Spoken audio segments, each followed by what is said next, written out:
I've been thinking about peer acceptance, social acceptance. I think at any age, whatever brackets we're in our age limits, there's this point of you want to feel the sense of being accepted. You want to feel you impact the social group you're in. You want to feel you're making sense, you're impactful, you bring in energies within that social space you were trying to be in. And this leads to pressures of acceptance, pressures of social acceptance, peer acceptance with the people you want to work with in those social spaces. I've been thinking about it, and I've been thinking of the dangers that might be involved in that, trying to get accepted, thinking of the part of losing, the things I have to lose probably sometimes to fit in there. And all this leads to fitting in problem. Fitting in. We want to fit in. We want to feel we belong in there. I don't know what you think about this.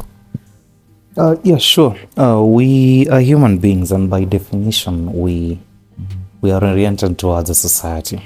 As we'd always say that we are social animals, right?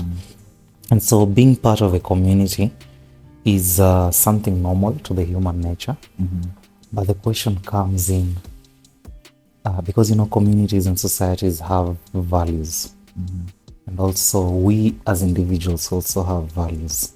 So the $1 million question here will be, are my values in sync with the values of this community that I want to attach myself with? And so in our generation, that might not be the case, because you've seen people who have succumbed into peer pressure, peer influence, and people want to do things because it's trendy, but then it jeopardizes their own value systems. And you find that, yes, you've managed to be in that community, in that society, but there's a greater part of you that has died. Sad story. Sad part of it, yeah. Sad part of it.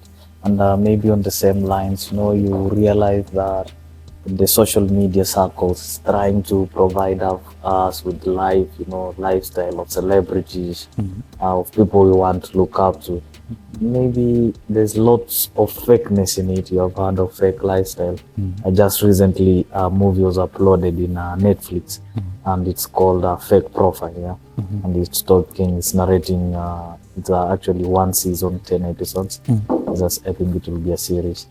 And you see the danger of how we make our profiles. We want to make our profiles so that we try to fit into those social spaces, entrepreneurial spaces, market spaces, because we want to try to be like in the same levels with those people, So there's this danger also of a fake lifestyle in the internet, in social media, and it has seen most of us probably succumbing to it, trying to even get to struggles of hiring things. We need to go those social places.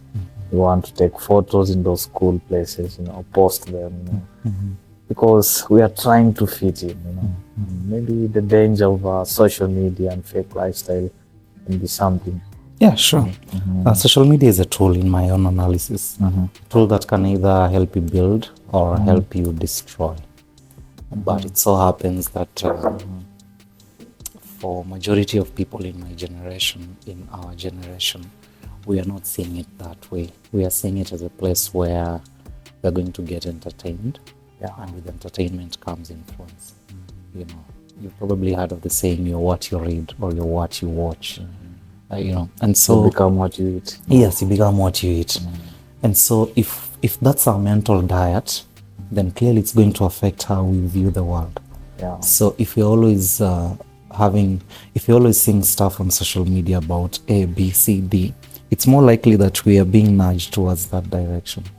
Now, Abel Mutua says something very interesting. He says that you look at your age mates on social media, definitely, or even people younger than you, and they're living big, You find a 23-year-old with a very cold Mercedes, and you want to be like them. and you ask them, "My man, what's the secret? What's the hack?" They'll always tell you it's God, man. Ni God, man. God knows it. You know, but on the ground, this guy is a thief. He's a scammer. Imagine. He has scammed people money and bought these Mercedes. But that's the story he won't tell you. He'll just tell you, no, it's hard work and connections and God. Most importantly, it's God. You know, and they won't tell you the dirty side of it. And so you, in your innocence, you begin going for, you know, mass every day thinking this is the secret. Yet it's not. And by the time you realize it's not the secret, you get frustrated and, you know, you do all you can to get to where he was.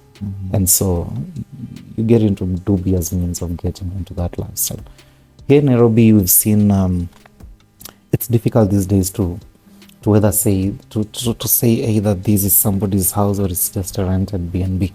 And you've even heard of the joke that a lot of ladies have cleaned Airbnbs thinking it's their man's house. You know, it's that fake that the person you are in a relationship with doesn't really know this is not your house, it's just a rented house. And so it's a challenge to most of our peers because they're succumbing into that pressure of, hey man, I want to fit in, but I just don't know how. So what do? I either fake a lifestyle or I get into dubious means of making money so that I can fit into this specific community. And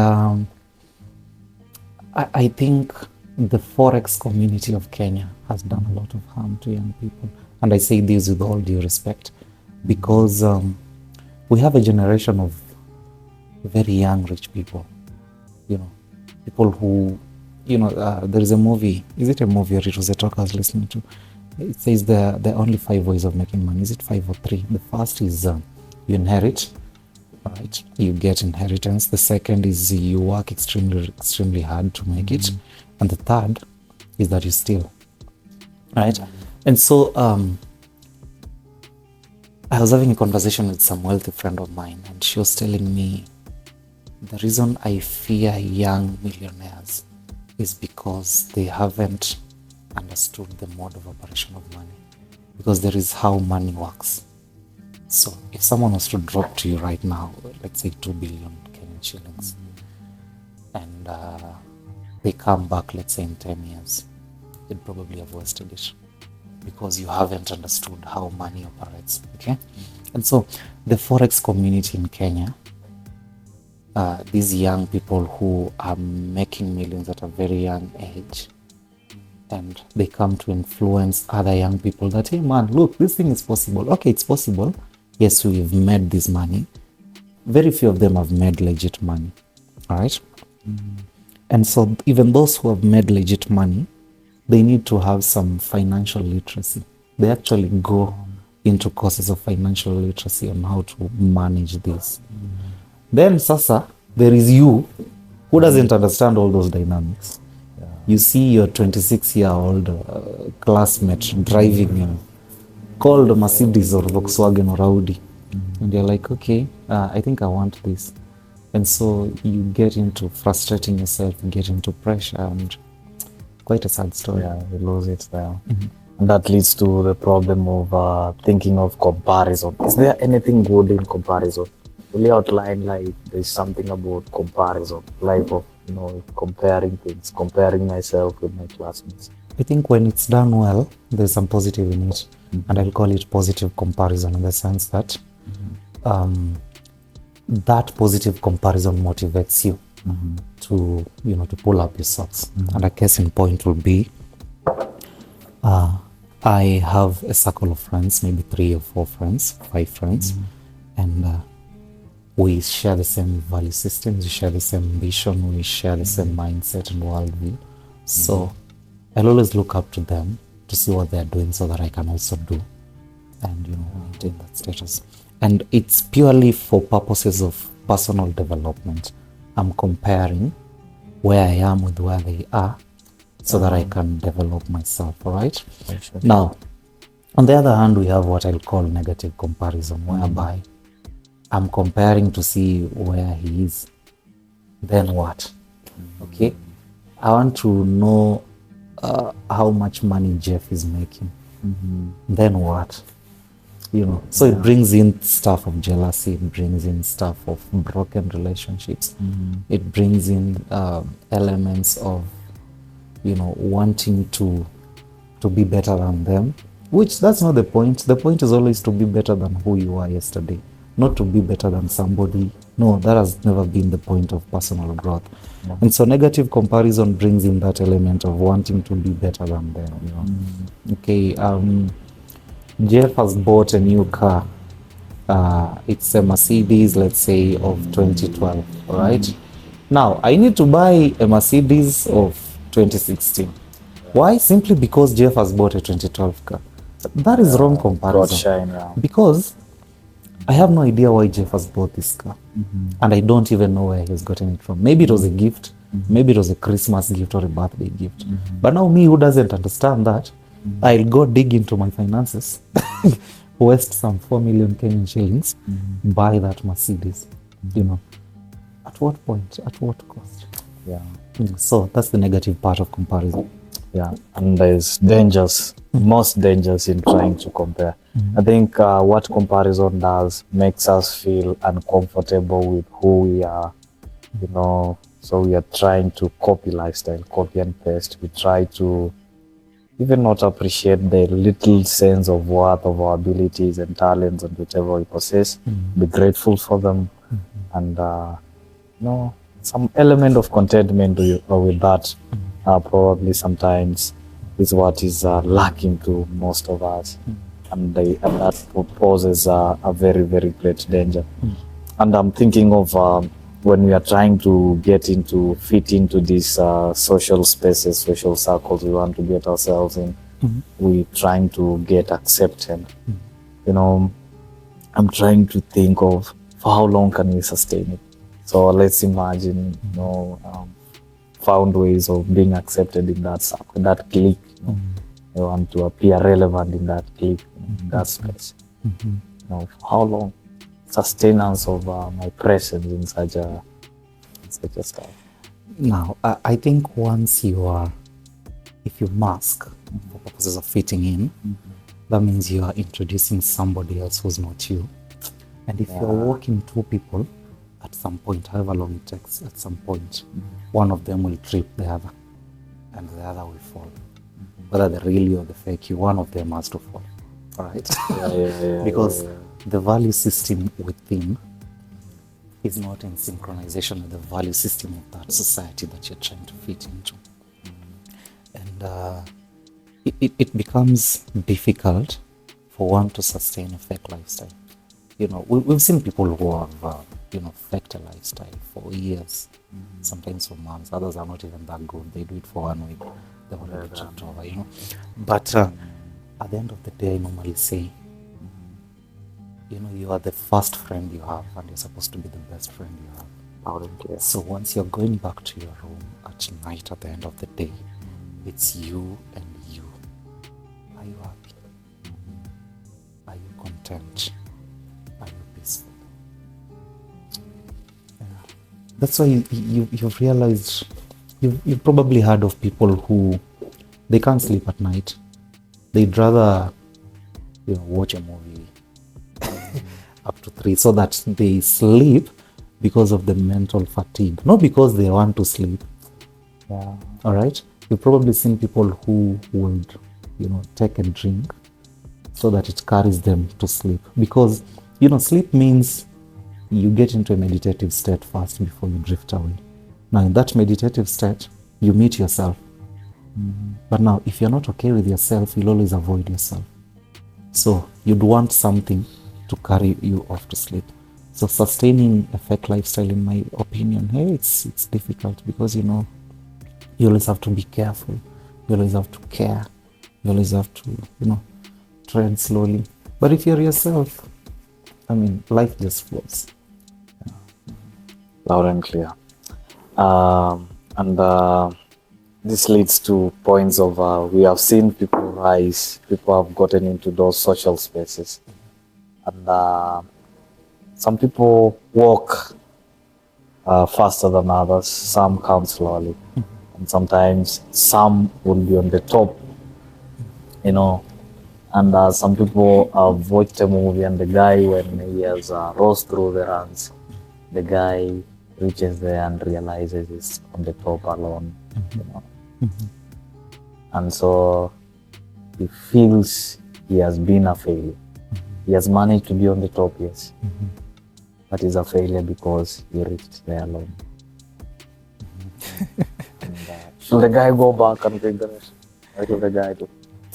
I feel they should. Now,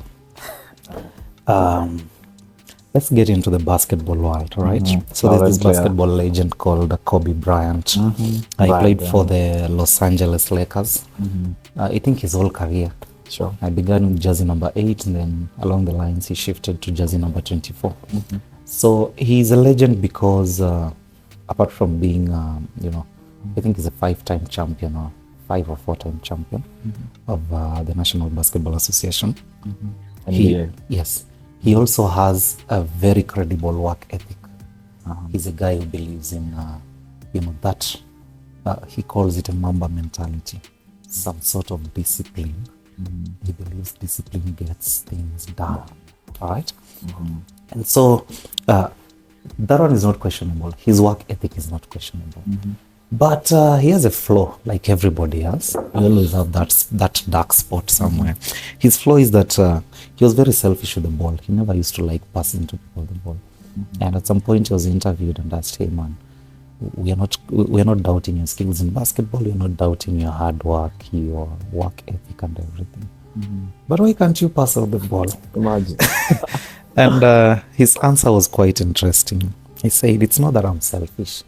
It's because when I walk into the gym for practice, my teammates come in maybe 3 hours later, and they come in dragging themselves, and they're on the phone, they're listening to music, they just do, that training in partial fulfillment of the requirements of the team. Then they leave, and when they're leaving, I remain there for an extra 3 hours.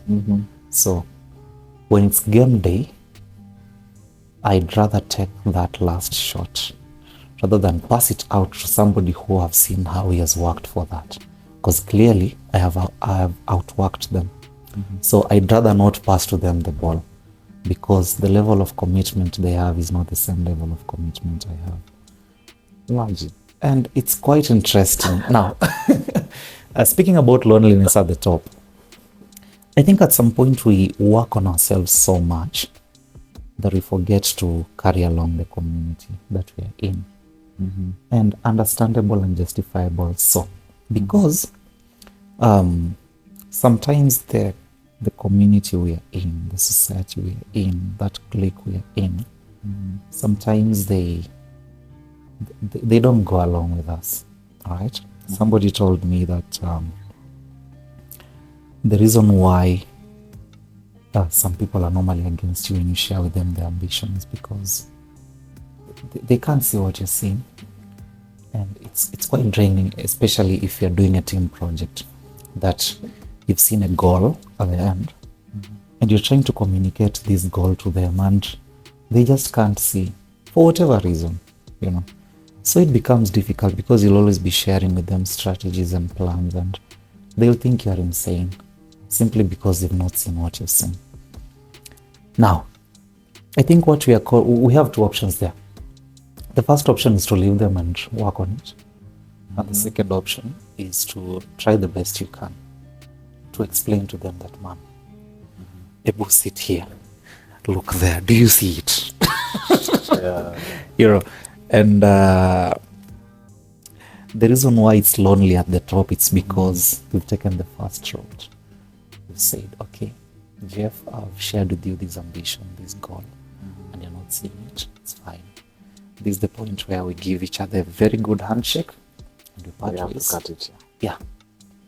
And so I'll continue this journey alone. And that leads to, you have heard of the principle of subsidiarity. We do that in the church, And principle of subsidiarity is a principle that involves those people at closer to the situation, to be the first respondents to the issue they're struggling with. So we involve them in the decision making, the strategic planning, and the task to be undertaken because their issue affects them directly. The respondents probably come in as indirect, they are in indirect contact with whatever is happening. So the best way is to, whoever knows where the shoe pinches most should be the one helping us to offer solutions to this problem. Look at this. Are there these things in life that you feel like maybe it's not possible for me to delegate to someone else? It's not possible for me to do the subsidiarity principle. Let me just do it myself. I've heard of people saying, look, I think I wouldn't trust you enough. Let me do it myself. And they're genuine about it, and does it and does that. Yes, that happens a lot, especially in team projects. So we're never the same. We're never the same. The universe didn't design us to be the same, because then that will eliminate all the differences we have and the creativity and all that. And so you've probably worked in team projects whereby you see there are just some of your team members are just social loafing there. They want to enjoy the victory, but they don't want to put in the work, which is a normal human element, right? And so these are the situations whereby, again, back to Kobe Bryant and his principle, these are the situations whereby you got two options. You got three options. The first option is to do the job alone because the other guys are not serious. The second option is to explain to them the importance of them participating in it. We go back to stakeholder analysis. The third option is to get a new team. Now, I think at some point in life, we all take one of those three options. The option whereby I am not delegating this. Yes, it's a team project, but I am passionate about my reputation as team leader here. And so I'm going to do anything I can to make this project successful. So if it means staying up late and doing your job, I'll do that. As long as my name stays that I am successful, that we are successful in this, but then it adds in my CV, right? We've also been in situations whereby you are in a team and unfortunately it so happens that you have a social loafer there or a number of them, and you just have to beg the man, come on, just do what you can, I'll do the rest. All right? And now sometimes they're stubborn or sometimes we are stubborn. We just don't understand why we should Delegate and give it to others. Yeah. Then the third option is get a new team. You've probably heard of people who have resigned because the work environment isn't supporting them. Like they feel they're the odd one out there because of their work ethic. You've probably been in rooms whereby you realize, no, this place is draining me. I'm giving it my all, but I'm the only one giving it. And so that means it's not enough for the team. It's not worth it. Yeah. So what do? I shift the team. I switch the team. I either, if I'm in a position of power, I fire everybody else and bring some other people. Or if I'm not in a position of power and influence, I exit the team and go look for another team. Same energies to flow. Yep. And all that. Now we have just on the same bread. I've heard of guys who have thought of it in terms of they said they have made calls and said, who is in charge of that team? It's so and so, and say, now we trust that guy can do well. Said, who is in charge? So and so. How about you will cross check everything? Some guys says let him do it, but make sure you go through it, make sure everything is perfectly done. Some guys will give the response of how about this one idea, do up to this extent, then the finishing part of it, I'll make sure I do it myself. And I think the power of delegation and subsidiarity is entirely dependent on people's abilities the energies they bring in. Right, as much as we want to do the teamwork, and we need to say this delegation principle is one amazing principle Yes, it is. that we can use in life for all of us to benefit and grow.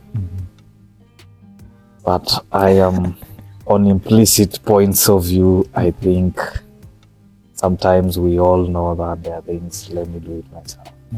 Because I think I can do it better than someone. I think to meet at the center, we need to ask these individuals to do what they can. You know, if you're in a team whereby you've delegated some tasks and they're not being done satisfactorily well,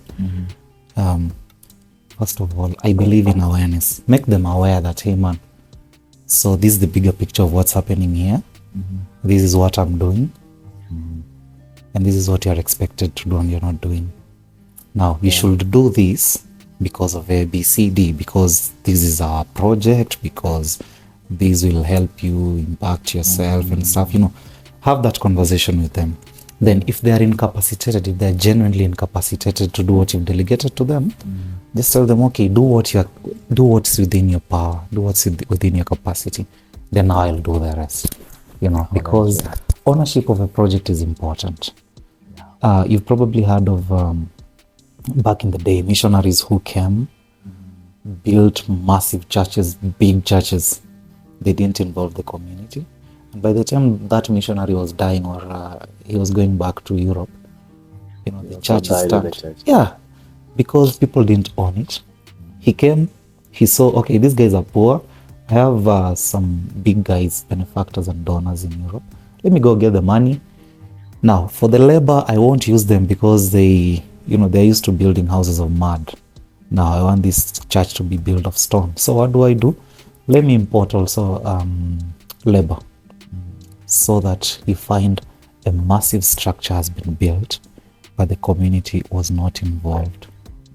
So I feel community involvement is important. That principle of subsidiarity is important, but you need to also understand that there are some people who are not capacitated to do the task you're giving them. So what do?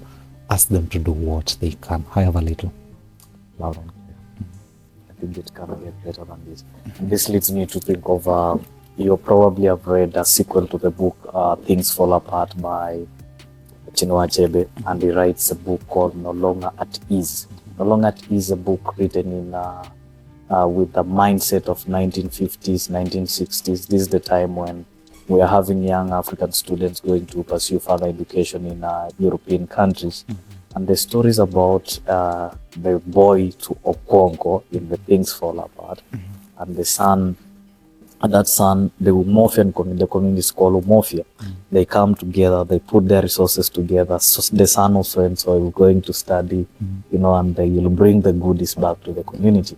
And so the community is involved in celebration and taking part of the success story of this young man from Umofia community.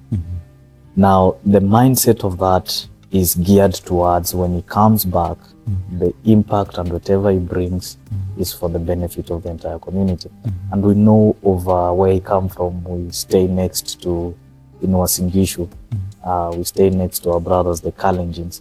And I know of times when every weekend they're doing harambes, and the target of this is to support different families, the sons and daughters of different families, to go to Europe, that is Australia and Canada. And today we have lots of them, the tribesmen and the kinsmen in Australia and Canada, because the community is targeting growth that is for everyone, that they all win in a way. And that is something. And I think if anything, any community, our social systems, our social values, social societal structures, if they can point to such communal success, what we call the common good in other principles, like with the common good, everyone, the sum conditions of all that we are doing will be geared to the happiness of all, to the betterment of life of all. This will be something. But to reach there, you have heard of people saying, I'll keep clapping for you until when it's my time. And I don't know if that's true. I don't know how human genuineness is into that. What do you think? Will keep clapping for you until it's my turn. First of all, it depends entirely on the genuineness of the individual, you know, and also the kind of inspiration you get from other people who are winning. Loud and clear. And I'll insist on circle of friends. I'll keep insisting on circle of friends. The circle of friends you have determines a lot, right? And so if an individual in my circle wins, clearly, if we've been journeying together for 15, 10 years, 5 years, I mean, this is somebody who we share the same values, we share the same aspirations, and also in one way or another, his win or her win means also my win. Why? Because this is a joint effort for her or him to reach there. There are days when they've been calling me, telling me, man, Sam, this thing is not working, but I need to give up. And you're there encouraging them, all right? So when it turns out to be successful, clearly I'm sharing in that success. And so I'll clap. But now the challenge is, if that's not the same, that's not what informs your friendship, the fact of growing together, it's difficult for you to clap for others until your time comes. You'll always be wanting to be the one winning, because we live in a capitalistic world, brutally capitalistic, brutally individualistic, brutally opportunistic. And so it becomes difficult for you to clap for others when they are winning, not unless all of you are geared towards growth and you understand the dynamics of growth in friendship. Loud and clear. You know what I'm thinking? I'm thinking of dropping in, going back to the idea of peer acceptance, but this time around, cross-checking the value, transactional value in it. Okay. Maybe you can do it in the next episode. Loud and clear. All right. Thank you so much for joining us. Stay tuned for part 2 of this conversation, where we'll be talking about that. And if you haven't subscribed yet, remember to do that. And thank you for taking time to listen to our thoughts. Be blessed. Peace.